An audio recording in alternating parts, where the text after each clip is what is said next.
Hindus मूर्ति पूजा क्यों करते हैं, ये है आज का हमारा टॉपिक। जो कि मोस्टली हिंदूज लोगों को भी ये चीज़ नहीं पता है कि वो मूर्ति पूजा आखिर करते ही क्यों है।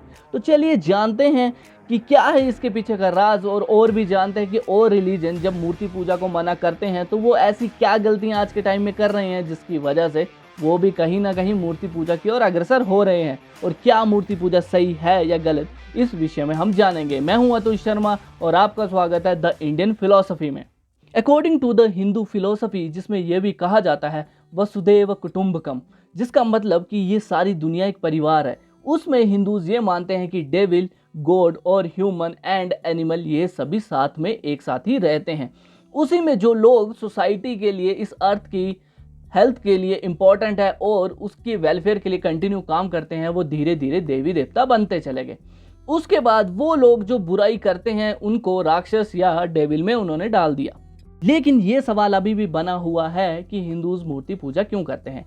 तो चलिए जानते हैं। हिंदूज जो हैं वो एनर्जी बेस्ड फिलॉसफी पे विश्वास करते हैं। जैसे कि साइंस भी कहती है, एनर्जी को कभी डिस्ट्रॉय नहीं किया जा सकता, वो एक मोड से दूसरे मोड में जाती है। लाइक कि एनर्जी काइनेटिक है तो वो उसके बाद किसी और मोड में चेंज हो जाएगी, जैसे इलेक्ट्रिसिटी बनाकर वो हमें देती है।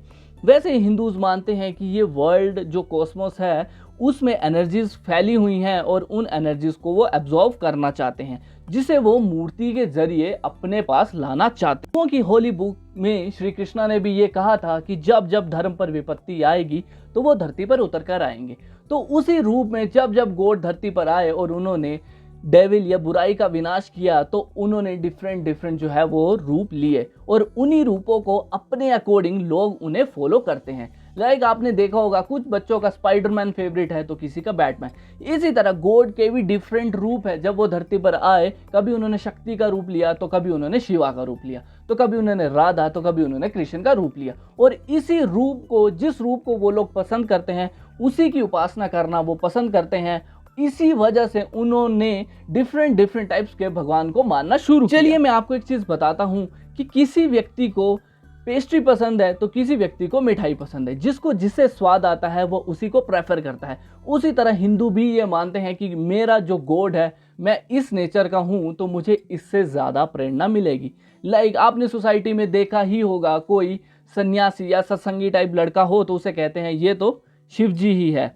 तो कहीं पे कोई लड़की गुस्से में आ जाए तो कहती है कि इसने तो काली रूप धारण कर लिया है। तो इसी तरह से एनर्जीज को एब्जॉर्ब करते हैं हिंदू डिफरेंट तरह के गॉड्स की उपासना करके, जो कि असल में एक ही है, परम ब्रह्म का पार्ट। हिंदुओं के वेदों को आप खोलेंगे तो आप पाएंगे कि उसमें यही बोला गया है कि गॉड सिर्फ एक ही है, ना उसकी कोई शेप है, ना ही किसी भी तरह का उसका कोई रूप है। लाइक ना ही वो ह्यूमन की तरह है, ना ही वो एनिमल की तरह है। लेकिन जिसकी कोई शेप नहीं होती उसकी हर एक शेप होती है। ये चीज़ बहुत ही ज़्यादा फिलोसफिकल है, लेकिन ये समझने की बात है। वहीं पे हिंदूज जो हैं वो डिफरेंट तरह के देवी देवताओं को अपने से कोरिलेट करते हैं, एनर्जीज उनसे लेते हैं और उस तरीके से काम करते हैं। जैसे कि आप लोग इंडिया के झंडे को देखकर तो सल्यूट मारते हैं, क्या आप चाइना या पाकिस्तान के झंडे को देखकर सल्यूट मारते हैं? नहीं, क्योंकि आपको उनसे एनर्जीज नहीं आती। तो वही है हिंदूज, वैदिक और दार्शनिक कल्चर, जिस तरह से जो ये आइडल का कल्चर बनता चला गया और हिंदुओं ने मूर्ति पूजा शुरू की।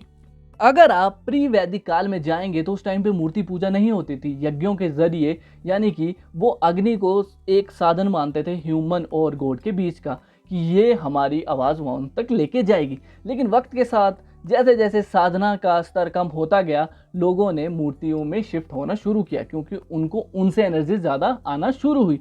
और यही हुआ। लाइक आप मान के देखिए कि जो कम्युनिस्ट हैं, एथिस्ट हैं, गॉड में नहीं मानते, लेकिन वो एक झंडा स्पेसिफिक हमेशा अपना रखते हैं, या फिर जो उनके आइडल है उनको वो अपने पास हमेशा रखते हैं फोटोज़ में। लाइक भगत सिंह हो गए, कार्ल मार्क्स हो गए, या कोई भी, वो भी तो इसकी पूजा कर रहे हैं। देखा जाए वो भी तो उनको फॉलो कर रहे हैं। वही है हिंदुइज्म की मूर्ति का कंसेप्ट।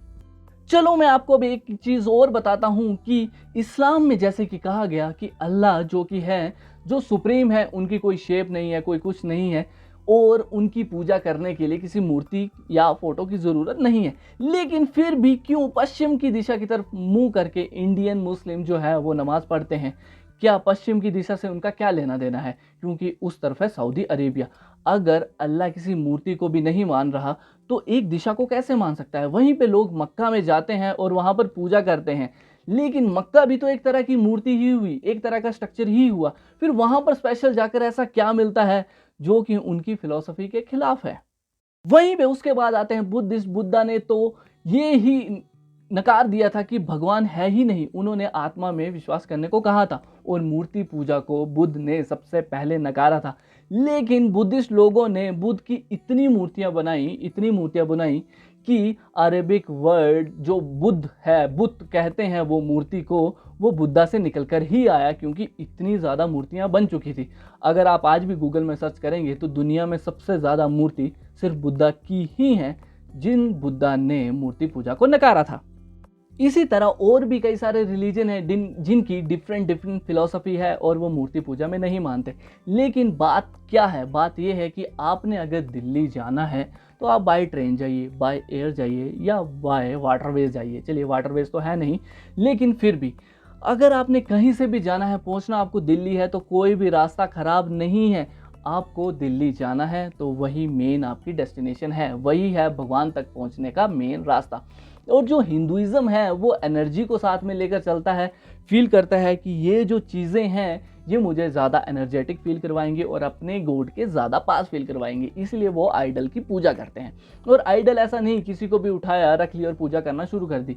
एक वैदिक कल्चर के अकॉर्डिंग प्राण प्रतिष्ठा होती है और उसकी पूजा की जाती है और उसको फिर उसी कार्य के लिए यूज़ किया जाता है। और इसका मतलब ये भी नहीं कि हिंदू उस पत्थर को पूजते हैं, असल में वो उस एनर्जी को पूजते हैं जिस एनर्जी को वो अपने गॉड में देखते हैं। हर लोगों की एनर्जी डिफरेंट होती है। कुछ लोग कुत्ते से ही डर जाते हैं, कुछ लोग शेर से भी लड़ जाते हैं। तो वो जो एनर्जीज है वो वेरी करती है person to person. Law of attraction के बारे में भी आपने सुना ही होगा।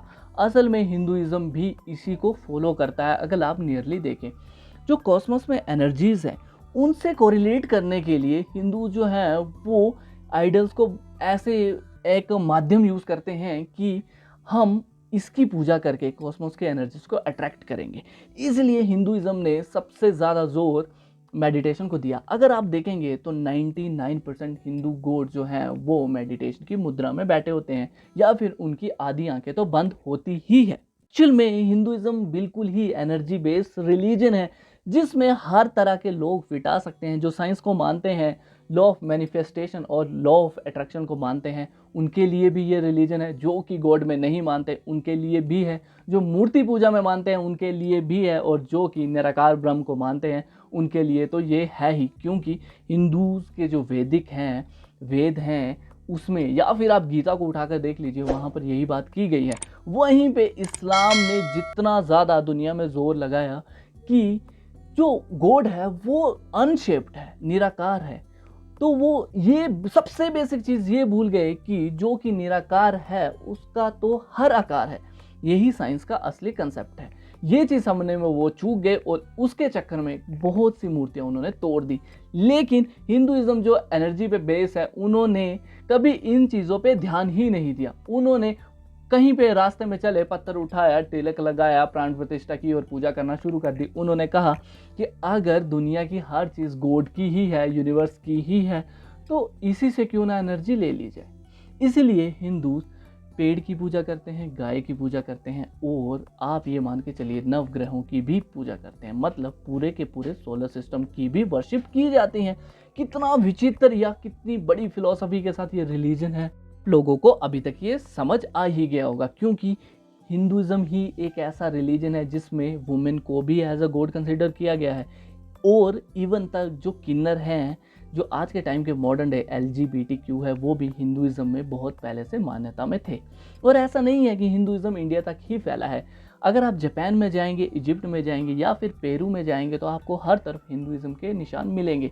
ये वर्ल्ड के सेंटर, ईस्ट और वेस्ट के पॉइंट मैंने आपको बता दिए हैं। और इसके प्रमाण के लिए अगर आपको वीडियो चाहिए तो मैं नेक्स्ट वीडियो में ये ज़रूर लाकर आपको दिखाना चाहूँगा। अभी तक के लिए धन्यवाद। वीडियो पसंद आई हो तो लाइक ज़रूर करें, कमेंट करें और सब्सक्राइब ज़रूर करें। तब तक के लिए धन्यवाद। जय हिंद, जय भारत।